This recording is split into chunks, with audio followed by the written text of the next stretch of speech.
We are here this afternoon with Bill Simanski. He's the Republican incumbent representative in the 62nd District, and that includes the towns of Granby, East Granby, Barkhamsted, and New Hartford. What a pleasure to be here with you today. I'm pleased to be here.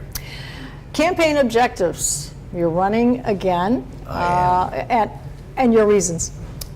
Well, when I first ran for office, my objective was to bring some common sense to the state legislature. And now 2 years later, I'm running for re-election for the same purpose. And by that, I mean that people don't understand, and they ask the question, why can't we run the state the way we are responsible for our own budgets? And the answer is, you can. Because when I was first selectman, the same question came up. Why can't you run the town the same way that we are responsible for our own budgets? And we proved that you can. I mean, you can have a responsible budget with responsible spending, and it gets approved by the town. Let me just say, Granby's been noted for its budget. It's actually a template for other towns. Right. Good. And we can do the same thing in the state. Well, I've heard the arguments, you can't cut off services, you can't. Well, yes, you can. You don't cut off services, one fell swoop, but you look at what you have in revenue, and then you control your spending accordingly. So that's the same thing I want to do for re-election. Obviously, my first term was a steep learning curve to learn how to become an effective legislator.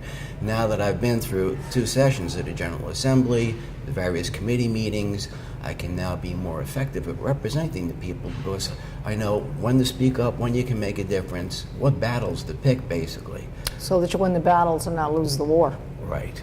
Well, you've spent some time out speaking to people, house to house, home to home. I have. What are the things that are bothering people the most? I would take a chance at saying what they are, but I'd like to hear what they've said. Well, they're really concerned about the economy here in the state of Connecticut for 2 reasons. Number one, they were really saddled with a tremendous tax increase, the biggest increase in the state of history of Connecticut. And it didn't produce the results that they were promised. We still find ourselves in a budget deficit at this current time. Whereas yet, we're borrowing money to pay our operating expenses. I believe since the beginning of this year, we've been borrowing money to pay operating expenses.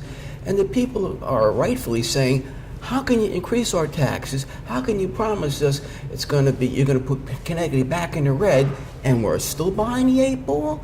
That's number one. And number two, of course, people are concerned about the jobs. Many people I've spoken to have lost their jobs, or if they personally haven't, they know somebody who has lost their job. And they want to know if there's a possibility to make a change in Connecticut. Well, we do have this budget deficit, as you mentioned, it's $144 million, and we, in fact, Connecticut is 7th from the bottom. When it comes to worst states to do business. Right. California is the worst at 50th. Texas is number 1 at the best. You have mentioned a couple of things that we need to do. We need to get our house in order. But is there something you can do very quickly to make up the deficit of these shortfalls? Do you see an area where we can cut without harming? Oh, yeah. For the past, I've only been in the legislature for 2 years. But from what I understand, for the past 6 years, the Republicans have come up and produced their own no tax increase budget. And it didn't really decrease services that are going out to the community. What it did look for economies within government, combining offices within government, combining state agencies, putting a hiring freeze on, and looking for economies that way. It can be done.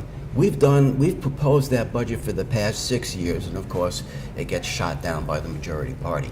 Well, hand in hand with the economy is the fact that, as you said, jobs and unemployment, and the state and the economy are being affected by a couple of other things. The ripple-down effect is the young people are leaving because there are no jobs, and the elderly are leaving, or the retired are leaving because they can't afford to stay here.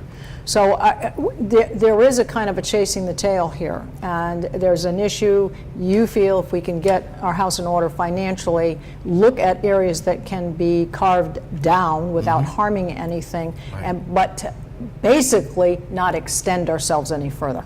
Right. So for the people who are leaving because they can't get employment here or they can't afford to retire here, number one, we have to get our house in order, which means controlling our spending, period, end. That's what it amounts to, controlling our spending and controlling our borrowing. You know, buck stops here. We don't borrow anymore, and we don't spend any more than we bring Because in. borrowing incurs interest. Right. So that's step number one.